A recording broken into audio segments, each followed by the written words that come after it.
I'll try and keep it brief. So Assalamu alaikum, and thank you for coming. So this research came about as a result of receiving a short-term grant from IIIT. And the reason behind it was that I have recently been very involved with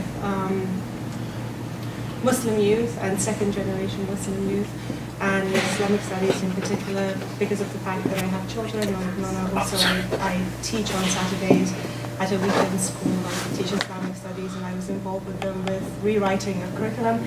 And so what I noticed was that the youth in non-Muslim majority countries, the second generation of youth, are facing a very different environment to their parents or people that were raised and brought up in Muslim majority countries.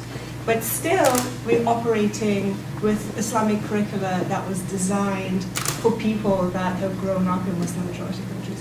So the curriculum wasn't really addressing the needs of the youth today.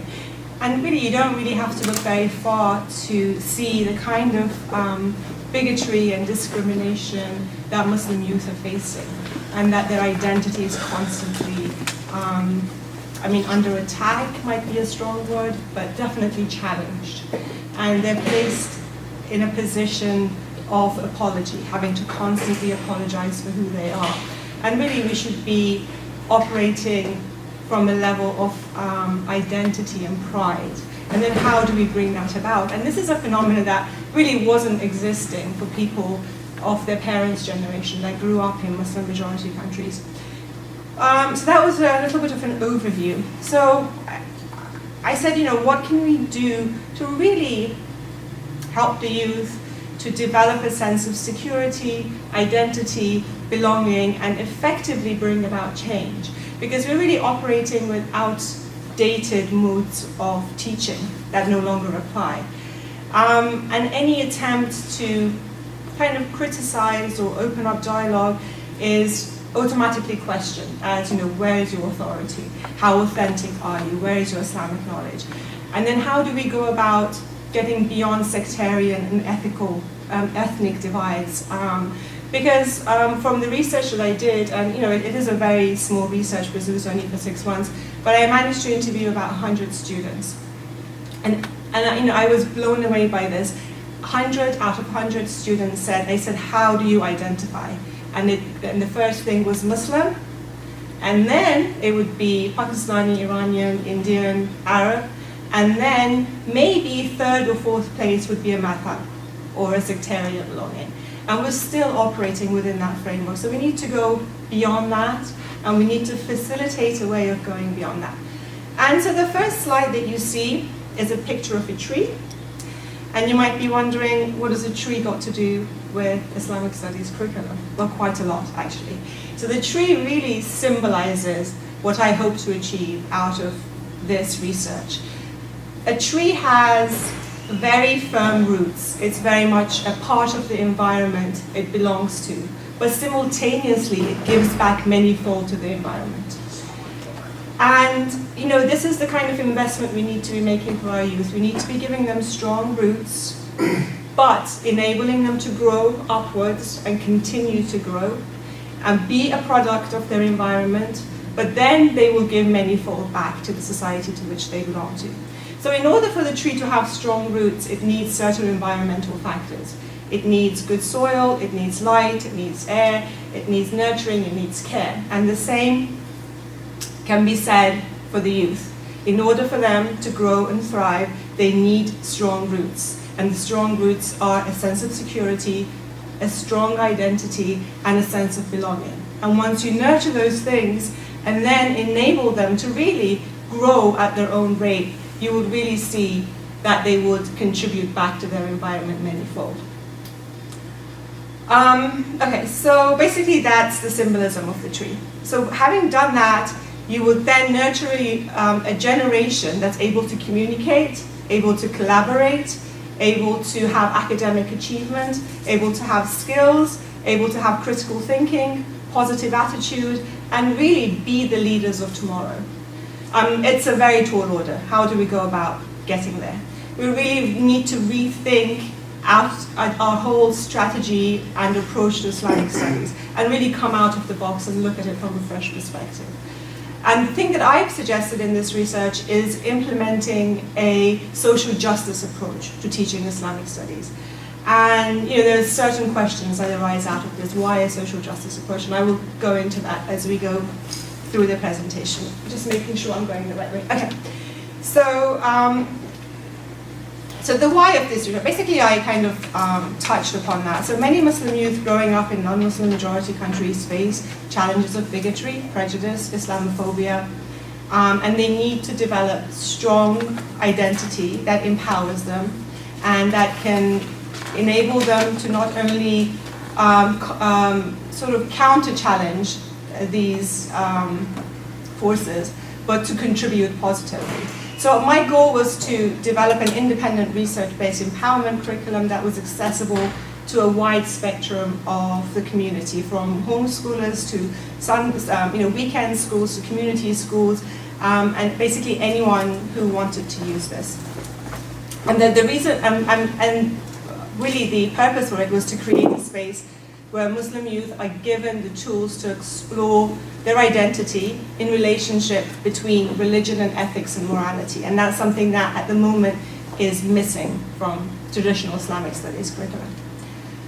So we want to be educating students that are empowered, committed to their community, yet aware of their roots, at the same time aware of their global citizenship and responsibilities.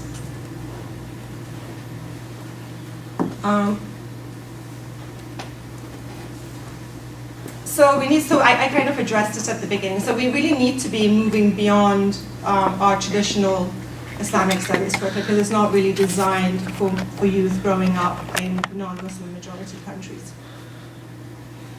And what I found was that current Islamic studies youth programs are often silent on the relationship between current events, be they global or local, and ethics.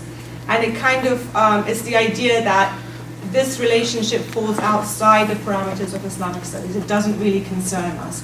But really, that is the crux of it. That's where we need to be investing. And so once we omit this relationship of ethics and religion, and the pursuit of moral justice, then we're really short-selling our youth. We're not really giving them the tools to be able to face the challenges that's thrown at them. And, mostly, and I don't want to sort of generalize, but everything that I looked at in terms of Islamic studies is really, really segregated by ethnicity, is segregated by sect, and it promotes the idea that you can only discuss religion with like-minded individuals. So anybody that's outside of that, then it's really excluded. And we really need to be teaching them tools of dialogue. How do you engage with people that do not necessarily agree with you? And Muslim youth growing up in non-Muslim majority countries do not share the same ethnic and sectarian beliefs as their parents. And like I said at the beginning, I interviewed 100 students. Okay, 100 you may argue that it's not representative, but for the purposes of this research, I had 100% feedback that every single one, the question was, how do you identify yourself? And the first thing that came back was that I identify myself as a Muslim Pakistani, Muslim Bangladeshi, Muslim Iranian. And really, sect was most of the time not there, and if it was sort of mentioned in respective to community rather than anything else. So you might say, well, why should we then invest all this time and all this money in developing Islamic studies curriculum, whereas it really should be the role of the family to teach their children about religion, right? Yes, I mean, certainly the religion is taught primarily within the context of the family as the primary agent of socialization. But research has shown time and time again, when we're dealing with youth, peer pressure far outweighs the influences of the family. So you need that kind of setting to reinforce familial instructions. And there's questions like, if we just leave it to the family, how can we help Muslim youth that are going through constant criticism to really be able to have a sense of pride in who they are? How can we help them navigate the turbulent waters of a system that really is not built for them? They really are acting as minorities here. How can we teach students to look at the world and figure out the problems, and to be able to figure out those problems within context and empathy? How can we teach them to tell their stories, yet listen with empathy to the story of others, and have compassion? How can we teach them that religion does not just use beautiful metaphor, that is actually a tool, a way of life. It's a living process, it's life skills that can really change society, challenge status quo, and bring about change. So for this to happen, students need to understand society as is, like be really involved with what's going on locally and globally, and have a living relationship with Islam. They need to be able to face conversations happening in our world with clarity. They need to be able to explore their lives and see how it fits into the larger tapestry of a global narrative. They need to know that their religion holds the keys to understanding and achieving solutions to problems. That is not a problem. That is not a burden that they have to carry with them. That it actually has the keys and solutions to a better future. And this is the reason why I've sort of emphasized on a Islamic studies curriculum that is based on a concept of social justice. And I think that this would be one step towards raising a generation of God-conscious, moral, and ethical individuals.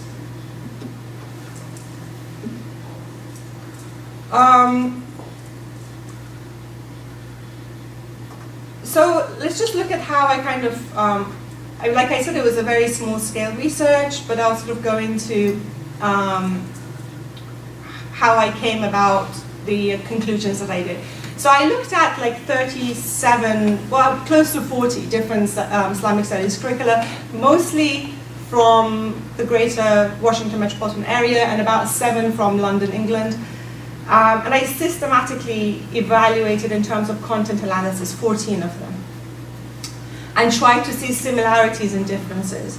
And I made sure that I had a representative sample in terms of different madhabs and different schools of thought.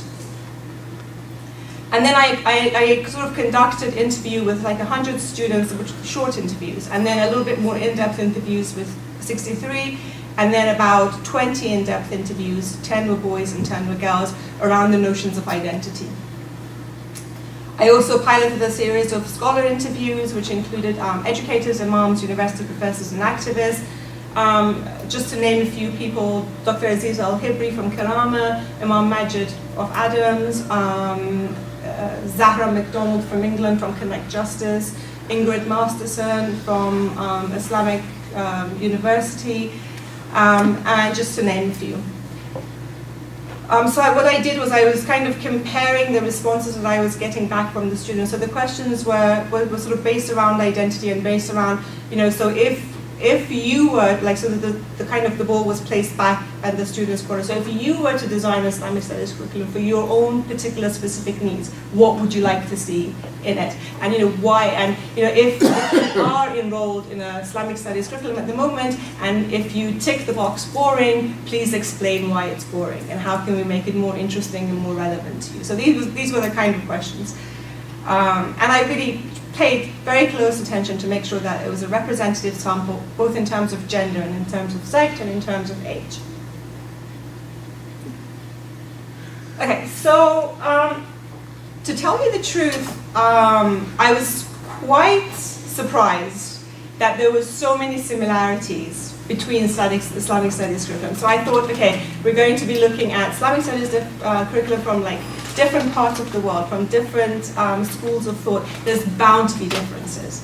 But the overriding similarities that I found is really the crux of the issue. That's where we need to be doing the kind of the rethinking and restructuring. The first thing that struck me, and it was sort of across the board, was just basic rote memorization of the Quran. without any context. Okay, you may argue that's an important skill to have. Yes, being able to read and recite the Quran in Arabic is an important skill to have. But should we stop there? We need to go beyond that. What are they reciting? If they do not understand what they're reciting, what the purpose of it is, how does the Quran implement their lives? How can it be used as a living tool to guide them when they come across moral and ethical issues? So we need to really go beyond that. So there was no contextual understanding of the Quran or in-depth understanding of its significance to everyday life. There was a lot of emphasis on tradition, and tradition, basically whichever school of thought that was presented, it was, emphasis on the tradition of that particular school of thought with little or no reference to other schools of thought. So it was specifically emphasis on tradition from that particular school of thought.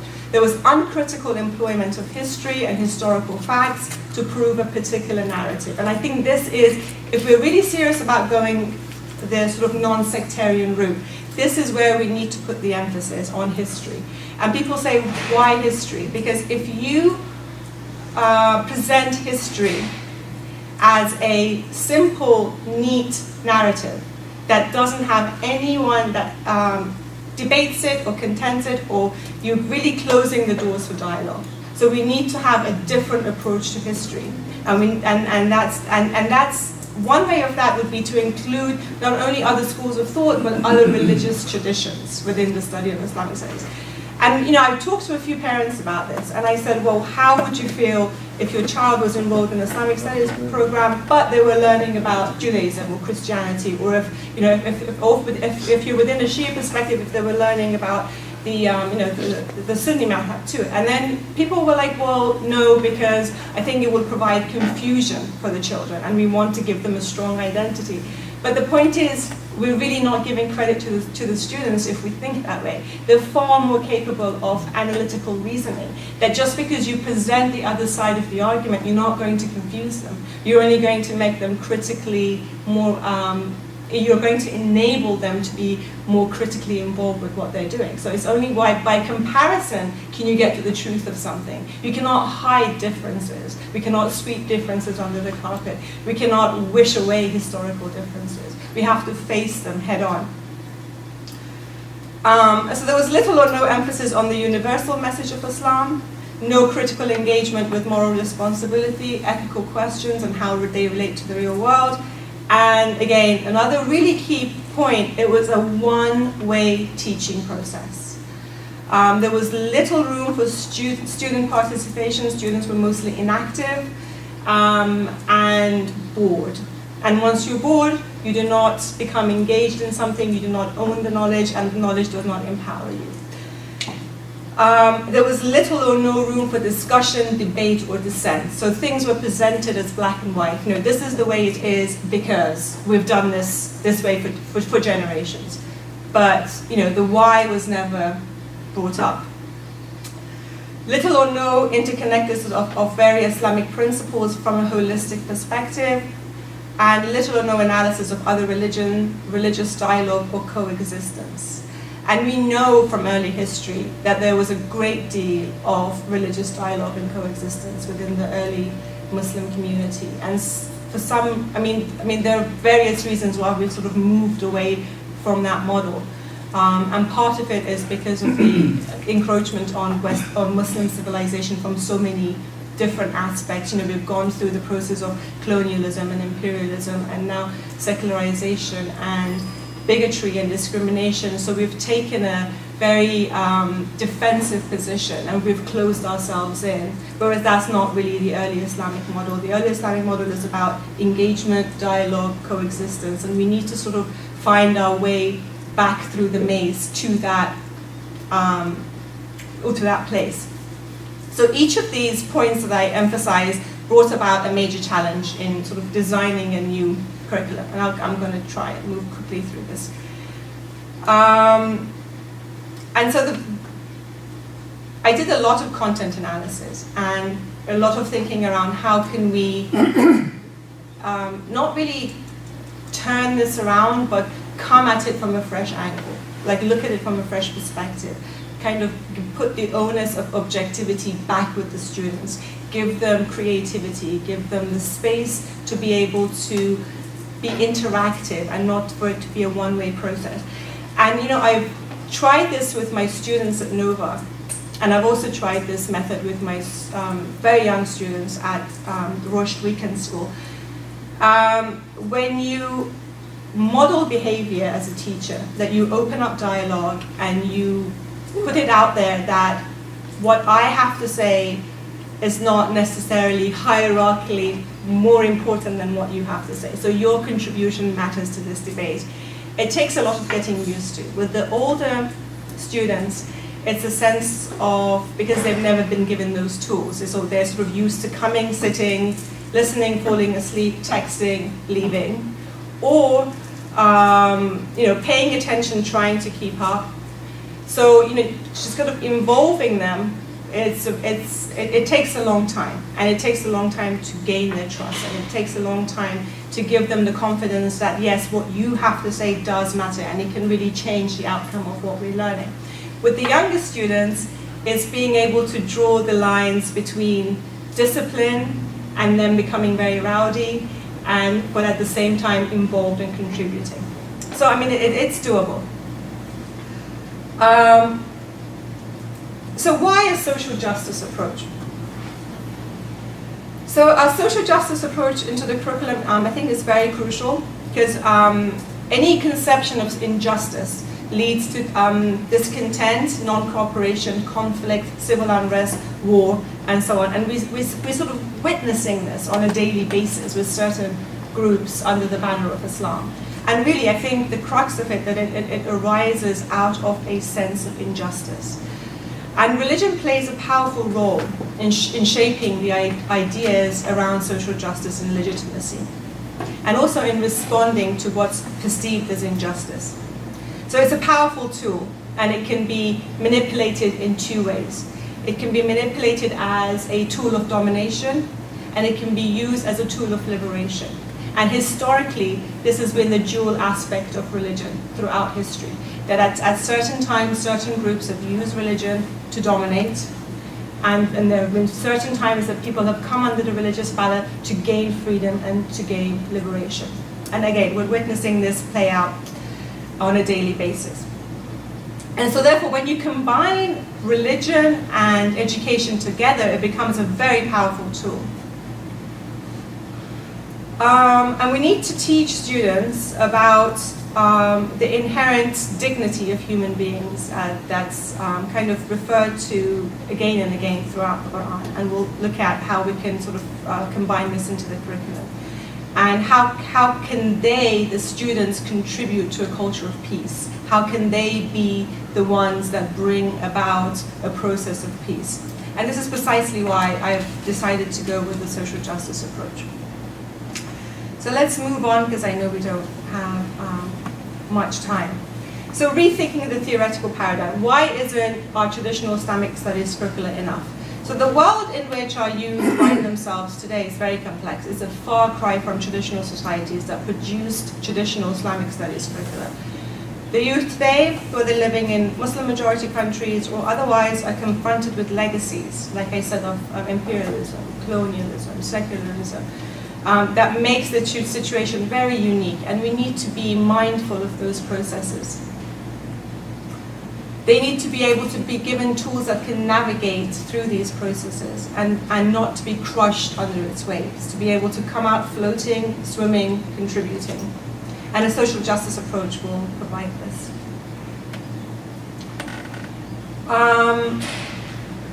What can we do to nurture healthy and socially and morally responsible youth? So there is three components. One is to bring about a sense of security in terms of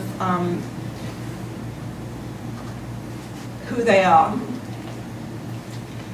positive self-image, self-control, and the skills of decision-making. And if you are in a one-way learning environment, you do not learn self-control or the skills of decision-making. Security then is the cornerstone for positive identity and self-image. And once you have security and identity, you have a sense of belonging. So you're invested in something, and you want to contribute, and you want to engage, and you want to make a difference. And so I have a quote for you from one of my favorite books called Lies That My Teacher Told Me. And it's compulsory reading for all my students. And I particularly like this because it's like a ray of sunshine. So classrooms can be places of hope, where students and teachers gain glimpses of the kind of society we would like to live in, and where students learn the academic and critical skills needed to make it a reality. So the classroom setting can really be a small model of what an ideal society is. And when you make that work, you give the students hope that there is, that you can change society, that things, that you are contributors to your own destiny. So so basically now what I'm going to propose is ways in which we can instill the social justice perspective into a curriculum that we're going to design. And the first thing is educating the educators, right? So rethinking classroom dynamics. And I'll go into what I mean by that. So nurturing moral integrity by fostering a classroom community of conscience, so that, modeling behavior, right? And it starts with the teacher.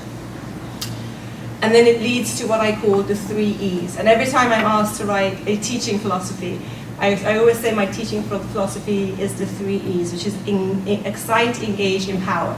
So if you're excited about the kind of knowledge that you're learning, you become engaged. And if you're engaged, you internalize it. And through that internalization, you own the knowledge, right? So it's no longer instrumental knowledge. It's something that's a part of you because you've internalized it. And that internalization then empowers you. So how do we go about achieving excite, engage, empower? So you have to, first of all, create an environment of fairness, where students' voices and opinions are not only heard but valued. So that's the one thing that a teacher can model. So that's part of educating the educator. So creating an environment where everyone's voice and opinion is important. Promoting a dialectical process of learning, where the students are excited about the material, become engaged, and through engagement, internalize it. Then teachers are then to model fairness in discussion and behavior. Disagreements should be encouraged, celebrated, as long as there is respect and as long as others' opinions are valued and respected. Students should be inspired to share their opinions, and teachers should not only teach content but etiquette. And I think this is really important. And this is like a part of the lifestyle of the curriculum, is that teachers are not teaching only content but they're modeling behavior.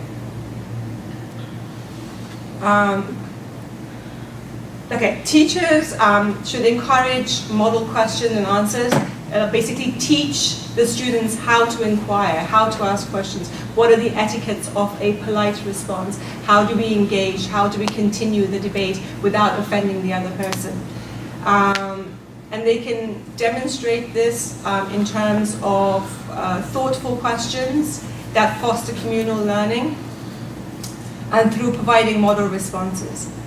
So once we have learned to ask questions, relevant and appropriate and substantial questions, not just any questions, you have learned how to learn, and you can keep on learning whether whatever you need to know. And anyway, and it doesn't stop within the dynamics of the classroom. And and the key here is questions that are relevant and appropriate. And when you try this with younger students, they do sometimes get carried away. I mean, I had one student say, why do we have different shapes of pasta? And then you sort of have to read out, because that's not what we're talking about here. We're talking about the family of the prophet. Let's refocus. So it's also teaching, teaching them to ask relevant questions is part of it too. So then the second part of it is promoting civic engagement through co-learning.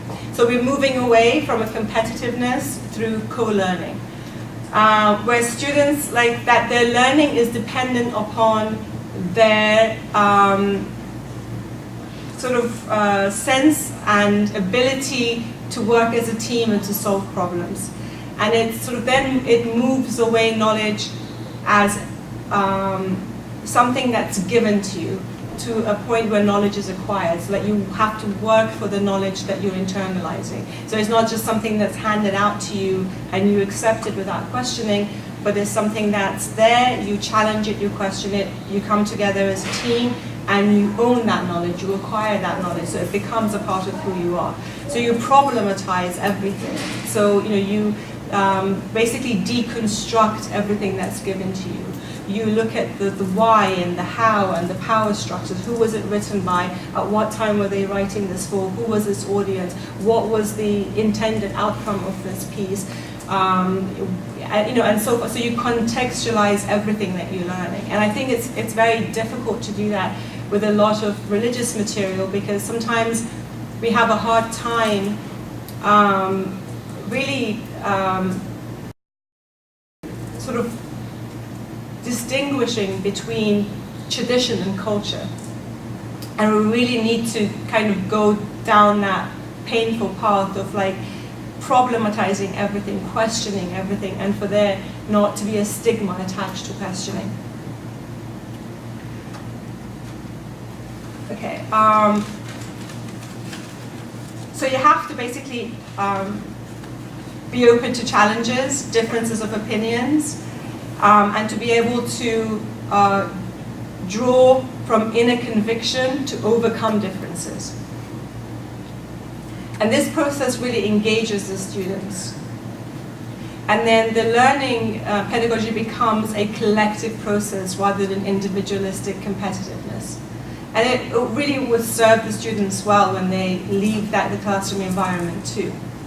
So we are moving from competitiveness to cooperation, and through cooperation, internalization of knowledge, empowerment, and really owning the ownership of that knowledge. And then you kind of further these skills by community engagement. And I'll look at community engagement in a little while. So how can we promote critique and understanding and dialogue? We have to make sure that we include diverse material. So we have to look at the why and the how of the teaching material. And then this really then teaches the students to critically engage and to nurture critical thinking, to evaluate facts, and to be able to decipher fact from fiction.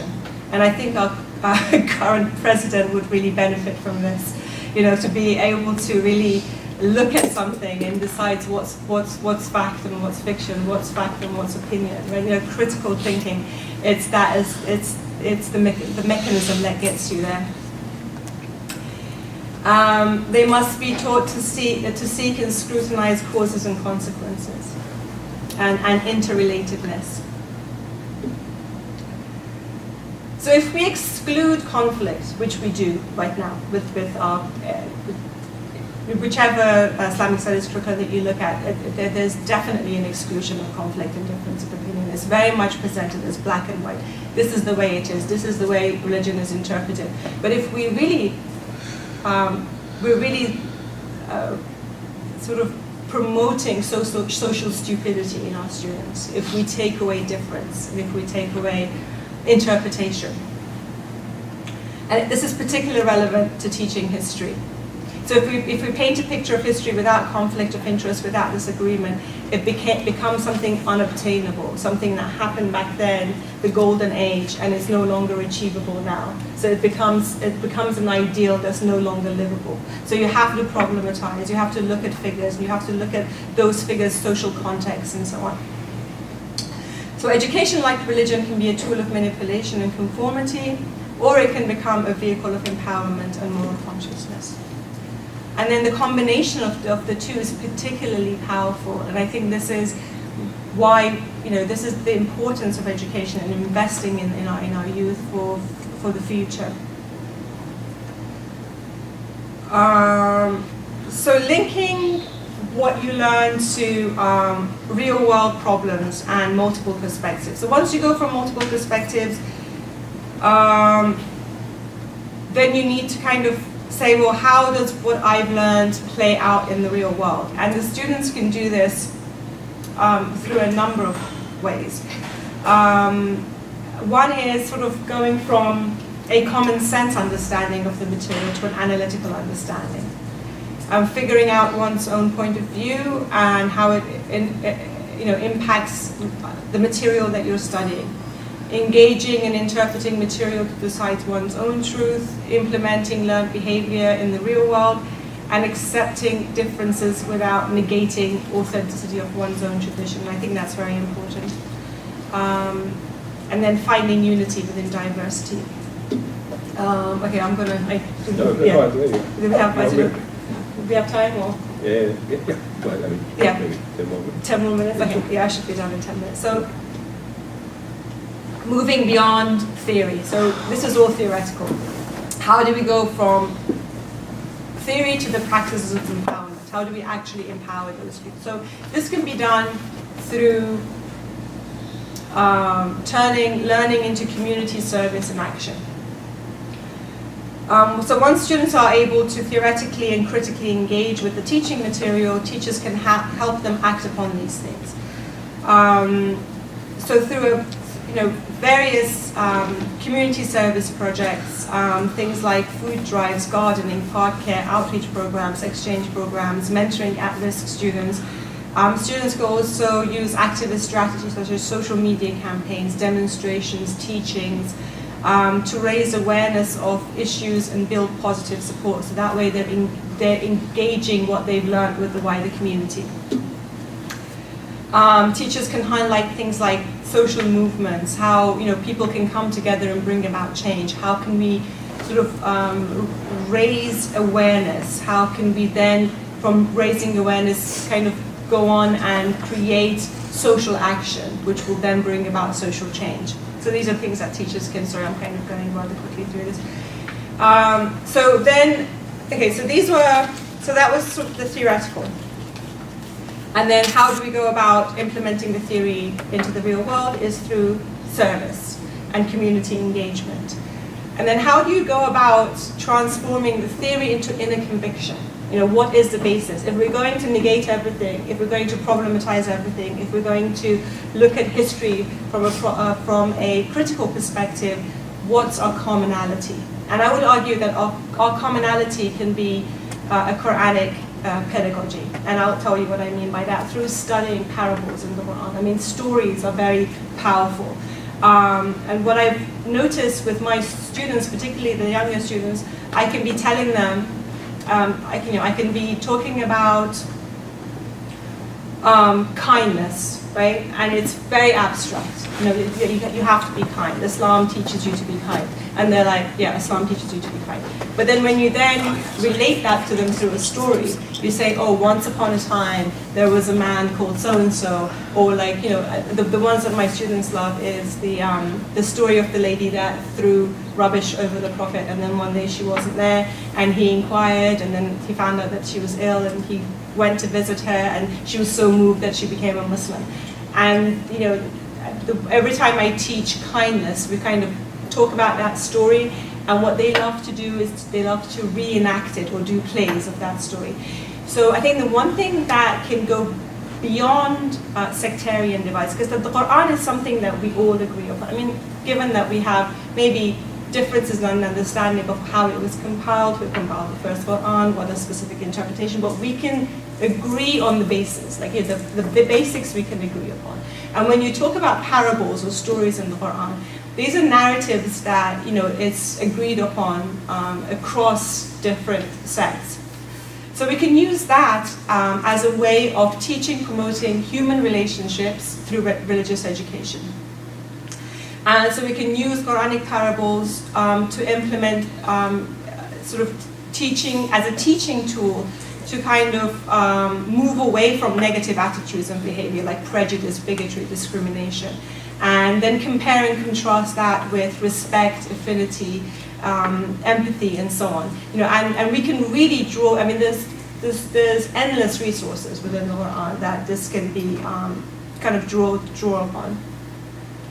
And we can really talk about interpersonal relationships from a Quranic perspective. You know, what does the Quran teach you about respect of towards other people? What does it teach you about responsibility and respect to the society in which you live in? What does it teach you about respect and responsibility to the environment, and so on? So you can focus on the ethical messages of each parable, and the student can be taught to value equality, mutual respect, human existence, and really the existential meaning of life. How does it all come together? How are we all connected as humanity? And all this is right there in the Quran. We just need to kind of utilize it in a way that really hasn't been utilized before. So Quranic stories can be used to assess meaning, purpose, value of each of students' lives, so it can directly impact them by emphasizing the importance of social relations, because there's a rich tradition in Quranic literature of the importance of social relations, how to go about social relations and so on. So positive social relations can be modeled through this perspective. I'm trying to sort of move along very quickly. Quranic parables or Quranic stories can be used as a great teaching tool and a way to further explore the meaning of Islam, of Iman, of Ihsan, of Adala, and so on. So, I mean, all these can be units that can be taught individually. And again, each of these really falls very easily within the social justice perspective and can be used as a tool of really sort of changing the student internally and also teaching them something from the Quran. And then watching that change play out like a ripple effect through society. And then I'll move very quickly through this. So and the other thing that I think is very important, I sort of touched upon this, is that we have to teach Islamic history as not a single narrative, but as contenting narratives that are equally as valid, but provide very different understandings of what early Islamic history looked like. And I think we should not shy away from this, because I think people tend to think when you're talking about interfaith, oh, okay, let's just agree to disagree, right? And that's not really the way to go. Just agree to disagree is like sweeping the dirt under the carpet. You have to like put it out there. You know, this is what you say, this is what I say. Okay, let's critically analyze that. Is there a way to meet in the middle? No, but then what do we derive from these two different traditions? And then move on from there. You need dialogue. You cannot just operate from a single narrative. So we must teach students how to figure out answers for themselves and not to transform historical events into archetypes, because if we do, then we're really producing social stupidity. We're deriving the students the ability to think coherently. And if you think about it, why are so many of our youth sort of pulled into the quote-unquote radical ideologies? It's because they do not have the tools of critical thinking. They do not know how to, when somebody presents them with something and tells them this is Islam, how can you then say, well, actually it isn't, because this is also what I consider to be Islam. They don't have any ways of kind of coming back and critically engaging what's being presented to them. So we need to move away from social stupidity. We need to really unlock critical thinking. And we need to allow space for questioning. It's okay to question. It's okay to even, and it's even okay to bring about questions over the existence of God. It's something which is very taboo for us. But it's something that fascinates students even as young as 7. I have like the most lively discussions that we have with students like 7 to 9 is about how do we know that Allah really exists? But what if He doesn't exist? What if we die and there's nothing? All these questions are very important because they're kind of making the individual think and critically analyze. And if you just shut the door and say, no, Allah exists because Islam says so, and that's it, then you have to take it or leave it, then, where are you going with that? I mean, that was just, a very simple example. I mean, and it gets more complex as we get into history. And historical differences and who was right and who was wrong and so forth and so on. Okay, and I'm going to skip through this because this is a lot of detail about how to implement the curriculum. Okay, so but I mean the one thing, okay, so I think one we have to be very careful of is that, yes, on the one side we need critical thinking, and we need dialogue, and we need to be able to develop a forum in which students feel valued enough to be able to give their impact. But we cannot negate authenticity, right? You have to have the basis there.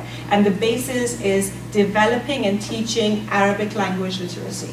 And you cannot really do anything to do with Islamic studies unless you have good language skills. And that's really crucial. And then you have to really teach, for the teaching to be authentic, you need to follow certain guidelines. And within those guidelines, open up the door for dialogue. And I'll give you an example of what I mean by this. So I was a part of a group that was sort of discussing various aspects from the Quran. All second, third generation Muslims. And everyone's sitting there with a copy of the Quran, reading the English translation, and they're commenting and debating, and they have no point of reference to any other tafsir other than what they're reading in English, right? And that's not what I'm promoting here. You need to have you need to have certain traditional boundaries, and then from that point you engage. It's not like, oh, I opened up the Quran and it says this, and it speaks to me, and I think this is what it says. That doesn't fly. And that's not really what I'm proposing. So you need to have certain things in place before you can get to dialogue. So developing and teaching Arabic language literacy. Teaching the deeper meaning of the Quran. And again, this goes back to educating the educators. So the kind of teachers that are kind of employed in sort of teaching this have to be selected very carefully with a lot of parameters in mind. And then also creating an advisory board, again, to make sure that you're not negating authenticity, consisting of Muslim jurists, scholars, activists that are committed to promoting social justice and tolerance to help design the curriculum lessons. Because I'm not proposing a sort of a new age, anything goes kind of perspective. So you do need an advisory board to make sure that you're not negating authentic principles of Islam, but you're just kind of having a different approach to that by opening up the doors of critical thinking and analysis and comparative history. So basing understanding of Islam on fundamental principles of divine justice and excellence. And I think these are the two crucial things that the curriculum has to be designed around. That again falls really nicely within the framework of social justice. And then creating a teacher training program alongside curriculum building and implementation. So conclusion. This is far more complex than I'd originally thought. It's a work in progress that may take many, many years and will take the work of many teams working and collaborating together to really produce something meaningful. It's something that cannot be done in 6 months. It's something that cannot be done by a single researcher on a short-term grant. It really is something that needs dedication and a team. And let's see. So basically, sorry, I have to go back here. So I just have some. I mean, from my research, these are some of the modules that I think in the pilot should be sort of included in the pilot program, and I think this should be tested out as a pilot program once it's put together with a group of, and I was thinking girls, because I think it's because that the girls are going through so much more discrimination because of their physical appearance, right? And again, we need to be building a sense of identity for it. I think that, and also because I have girls, so. So the first modules would include Quranic stories of prophets, body image representation of gender, healthy relationships. And I think healthy relationships is very important for our youth. ethical moral models of like, and then again that can be based upon the profits, peer pressure, ethics in career, and community. And so how do we go about sort of bringing about this pilot program? To create an advisory board, and again it will consist of specialists that can really put this together to make sure that we're not negating or sort of undermining authenticity. And then recruiting participants of girls ages 11 to 13, and a longer term goal of extending this, but again it's a costly process. And then field tests and revising the curriculum. So basically once it's piloted, have a sort of a review and see what needs to be changed, what worked and what didn't, and then exploring the options for expanding the curriculum in about 1 or 2 years. And simultaneously there needs to be teacher training workshops and so on for the educators. So sorry, I mean it was very long and I did try to cut it as short as I could, and I mean I have 35 slides. Initially at 4 o'clock it was 48, so you're lucky. I cut it down to 35.